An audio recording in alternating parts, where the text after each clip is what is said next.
Mark Rollins, who's the Senior Vice President for Central Asia BG Group and the President of BG in Kazakhstan. Mark?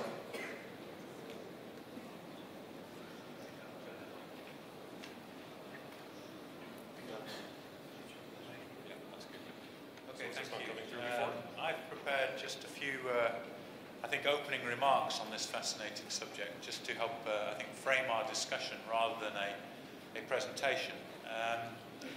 The energy industry, as we know, has always been a complex, difficult, and intellectually interesting business. It's high risk, high cost, there are long time horizons involved, and there's a close relationship between economics and politics. However, I believe that in recent times it has become even more so for several reasons. And I would postulate, first of all, these reasons is the rise of the non-OECD economies. As we heard this morning in the discussion, that only very recently the non-OECD or the developing economies overtook the developing economies in their share of world consumption. Particularly in Asia, and also the increase in their energy intensity and usage. The second reason, I think, is the dramatic rise in unconventional sources of energy. I'm sure some of the panelists will have some questions about that today, and I have an observation later on that I'd like to share with you. And the third reason is the global financial turmoil. Clearly, we heard a lot about that this morning. This is a conference not just about energy, but about the global economy, and that surely will have a major impact on our industry going forward. The fourth thing, I think, that is pertinent to the complexity of our industry is the rise of climate change on the policy agenda. And we just heard from Lady Judge a little bit about that as well. So I'm hoping that we'll maybe get some more discussion related to that. And the fifth reason I've thought of is the growth of the international civil society. And now there's a lot more eyes watching what we do as an industry, watching us closely and holding us to account. So I think that will influence how the fossil fuel industry operates going forward. So I think all this gives rise to an unprecedented complexity and uncertainty. And understanding and managing this will be key to the success of all the energy players, both IOCs and NOCs. And this, I think, has three implications overall. One is that this uncertainty has focused the importance on security of supply, again a subject we just talked about briefly, especially in Europe. There are concerns not only about pricing, as there was in the 1970s, but also about access to the right volumes and having surety about who's supplying and the reliability of those volumes. Also an area of uncertainty means a nimble response is essential. You need to move quickly, you need to respond and be flexible. Certainly in BG, we believe this is an absolutely critical factor in our success in the global LNG business, is having a flexible supply base, flexible contracting and commercial conditions that have allowed us to react and change with the industry as it has evolved in the last few years. We are now no longer selling cargoes into the US market, for example, where we were selling cargoes previously. We're not sending hardly any cargoes into the European market. We're diverting most of our LNG volumes into the Asian Pacific rim.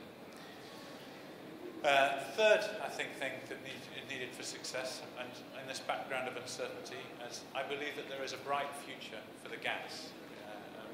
Mr. Akhilakov mentioned the future of the gas industry in his opening comments. The gas industry here in Kazakhstan is, I think, something for the future. We in BG certainly believe there is a very bright future for the natural gas industry. As Matthias just said, I would like to share also some statistics, if you like, or some food for thought about the rate of growth of gas demand that we see in the world. I think currently gas demand worldwide is of the order of, say, 3,100 BCMA. So BCM per annum. We believe by 2020 that global gas demand will be, say, of the order of 4,000 BCMA. Now, that doesn't sound like it's a very challenging target to hit over a number of years going forward. I think if you do the calculation, it looks like it's about a 2.6%, so between 2 and 3% growth between now and then. But if you take into account the amount of supply that will be eroded just by natural decline of the fields that are currently producing in the world today, the natural capacity that is there today, which will be, I think, probably about half of that 3,000 that is there today over the next 10 years, then you think this starts to look like a very big number that needs to be replaced. We need to replace probably something like the equivalent of 70% of the existing capacity of the world today by 2020. 70% of existing world capacity in gas, which is an absolutely huge challenge for the industry. And I think that is a backdrop that bears some thinking about. We believe that will cost of the order of $2 to $2.5 trillion to finance. So companies, major companies will need to be involved, states will need to be involved, and I think it will be a huge impact and strain on global liquidity in the global financial markets, just to be able to finance that kind of increase in supply. So I think the other thing I wanted to briefly mention was, I think, shale gas, because everyone is talking about shale gas. We talked briefly about the rapid rise in unconventional supply in the US, particularly in recent years. This has been game-changing in the US. As I just mentioned, we're not sending LNG cargoes to the US anymore. We strongly believe in BG that the US will be exporting LNG very shortly. In fact, we've contracted some of that capacity ourselves, and we hope it will happen in the very near future. But will that happen elsewhere in the world? Is that something that is going to be game-changing in other parts of the world? Now, subject to some of the reading I've been doing recently, I subscribe to the argument that actually I think that it will be very hard for that to happen in some other areas of the world. I think it's a very interesting debate.